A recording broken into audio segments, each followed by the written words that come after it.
Hi, and welcome back to another Basics of Music Theory lesson. Today we're going to go over some of the other clefs that you might see.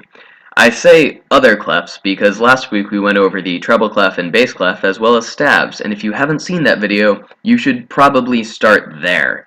Don't worry, I promise you, we'll wait. No, really, we'll wait. It's okay, you can leave. Don't worry. Okay, good. I think they've left. Don't worry. I'm sure they'll catch up soon. Now, anyway, I've written all the different clefs that you're likely to come across, as well as the note middle C on each of them. Now, middle C is just the note C that's kind of located in the middle of the piano. It's also the note that's kind of right between the treble clef and bass clef, but really the only important thing that you need to know about it is that it's just our reference pitch. It shows us how these different clefs are related.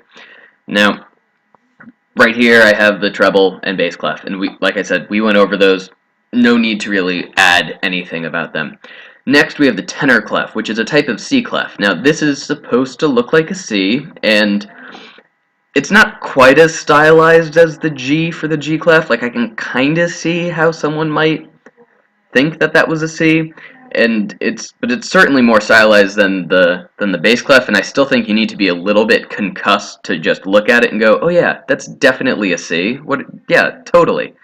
But in any case, the second to top line is middle C, because where this kind of links together tells us where C is. Now, the alto clef is also a type of C clef, only it's the next line down, it's the very middle line, and C is right there. As you can see, it wraps right around that line.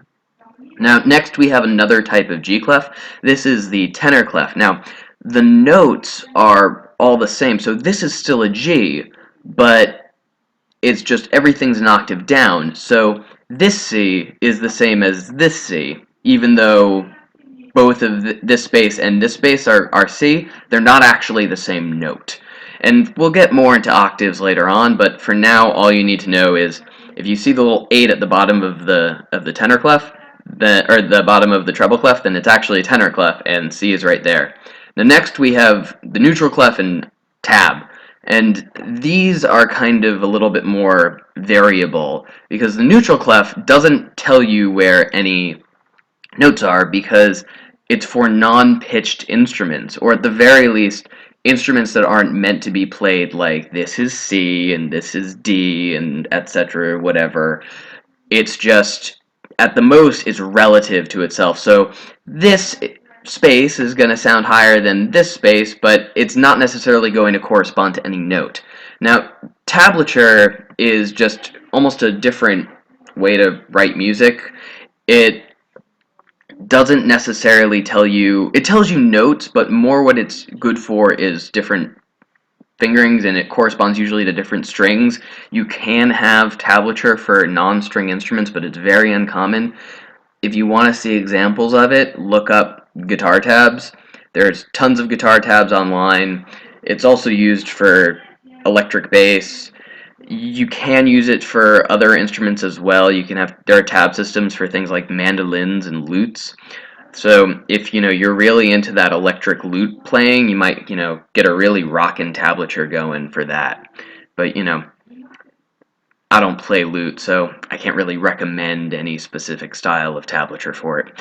Anyway, under here I've just written some of the common instruments found that use these clefs. Now, some instruments do use more than one clef, and so you kind of have to get used to reading one and then the other, but this is just supposed to give you a general overview of what everything is, and hopefully your instrument should be included in this. No matter what it is, or if you have to read multiple clefs, you'll be able to see what those are. Now, treble clef things that use treble clef are soprano voices, alto voices, as well as flute, violin, and trumpet. A lot of your higher pitched instruments are going to use it. The bass clef, bass voices, bass strings. Sometimes you have baritone voices using it as well. Lower things tend to use that one. Now, the C instruments tend to be a little bit more rare. A lot of times the C clef is used for the upper range of a lot of instruments, or when you start writing a lot of ledger lines, you might switch over to some type of C clef. It's less seen, especially the tenor clef. It's nothing uses it exclusively, or at least nothing that pops into my head. I'm sure something does, but yeah, that's really it. And the only thing that really uses alto clef pretty consistently is the viola. Sometimes it's even called the viola clef. But other than that, most instruments are going to use primarily either the treble or bass clef. For the G tenor clef, you're going to have tenor voices sometimes use it. A lot of times they'll just use the bass clef as well. It varies a little bit.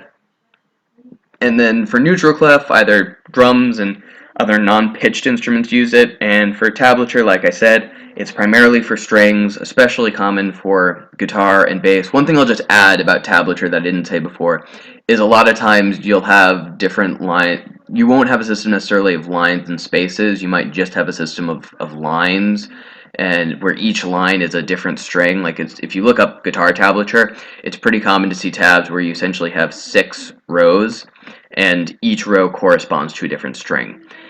Anyway, those are all of the clefs that you're likely to see.